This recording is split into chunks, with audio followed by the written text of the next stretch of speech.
Good morning everybody, welcome back to the channel. It's been a while, but we're still here, we're still training.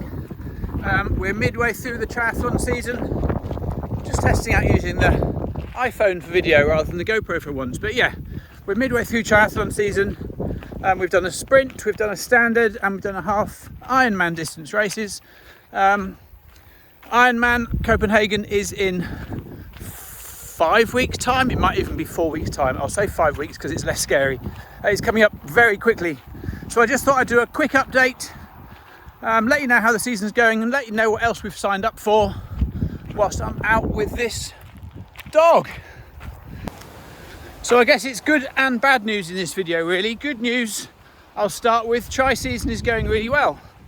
I started off with, after a 4-year break of no triathlons, I went straight back in June.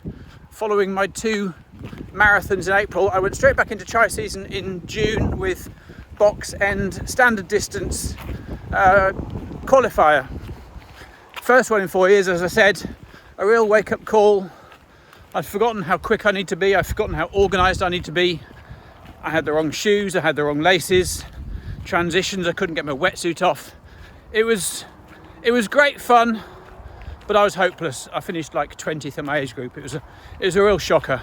I had, put it this way, I had Nike Vaporflies for a trail 10k at the end of the race. So not ideal.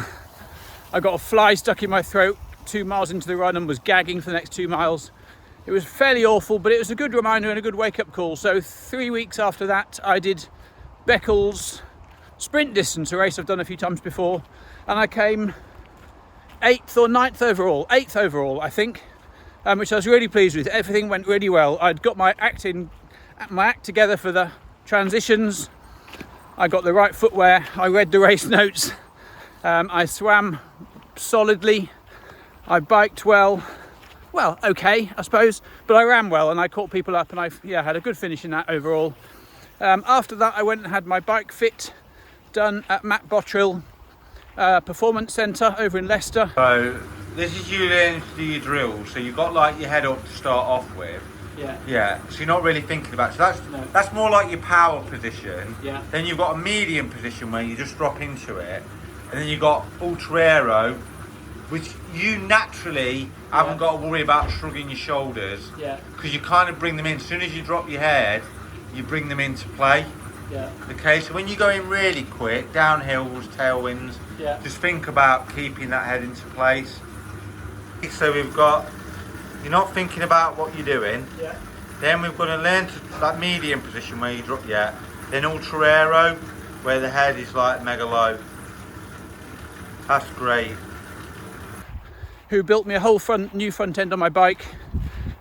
Feels massively faster, massively more aerodynamic. He gave me custom insoles in my shoes, and yeah, the bike is much improved from that. So when I did my half Ironman, I obviously did the 56 miles at a quicker average pace than I did the sprint or the standard distance tries. So Outlaw half a couple of weeks ago went really well.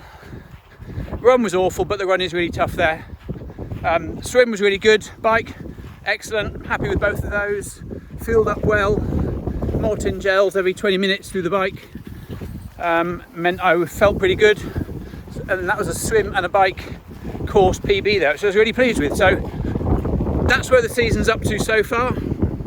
Ironman Copenhagen, like I said, 4 or 5 weeks time, but at the moment I'm struck down with arthritis, of all things.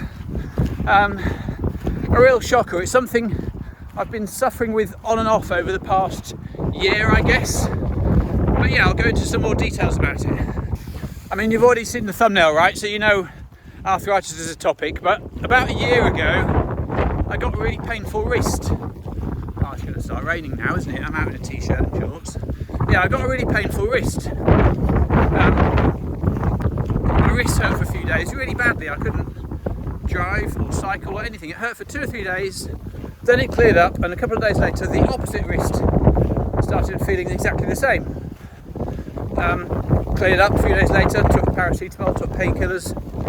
Hideous pain, one of those pains that you can't do anything with, you know. I couldn't even sleep. It was just awful. Thought nothing of it. A few months later, I then got a similar pain in one of my elbows. And with that pain, it was so hideous, basically. I went to the doctor. They did some blood tests, and which came back telling me that I had the markers for arthritis in my blood. I can't remember if it was rheumatoid or osteoarthritis, but I had the markers for arthritis in my blood. And he said at that stage he could put me onto a course of medication for it, which would increase my susceptibility to COVID, lower my immune system, but might help with the pain. So I said, you can forget that, I'll just deal with it as and when it comes. It seems to be coming every few... Go on, Dexter, take your stick, get it. Massive stick, narrow path. Yeah, the pain seems to come every few months. It seems to attack a different joint every time, and then it goes away again. So I said to him, get it, Dex, I can't even get past that stick. You dimwit. Yeah, there's no reasoning behind it. It's just suddenly one joint gets attacked, and at the moment I've had 3 days of the most hideous shoulder pain. It's actually the shoulder I'm holding this phone up with at the moment, because it is starting to subside. But yeah, I've had 3 days of awful shoulder pain, and I can't lift my arm up there. I can't lift my arm any higher than that. I can't move it there. It's just bloody awful. It actually feels like, the best way I can describe it is like someone is scraping a cheese grater across your bones. It's just the worst pain. I had 2 nights when I couldn't sleep because you can't lean on it. If you try and lean on it to sleep, it's okay for literally 3 seconds, and then it starts to hurt. So you moved and get comfortable on another side, and it hurts. And then you turn this way and you lift your arm up, you lift your arm down, and try and lean across it like this, try to hold it like a sling. It's just the most awful pain. Go on, Lexi. What are you doing? Go on. We're getting really wet now, it's chucking it down. But yeah, so I've had this for 2 days. I've missed 5 training sessions. Oh, it's chucking it down. It was a bit of a downpour. I'm absolutely soaked. But hey, it's all good. Yeah, so this week should have been a key week, really. So far this week, I've missed my longest run, which was going to be 2.5 hours, 17-ish miles. And today I should have been doing a 6-hour bike ride. And I haven't been able to do either of them. And it's, like I say, it's key week. These are the most important sessions. I really was looking forward to this bike ride. I had 2 different routes planned out depending on the weather. The plan was 5 hours easy effort and then some 5-minute efforts put in at the end.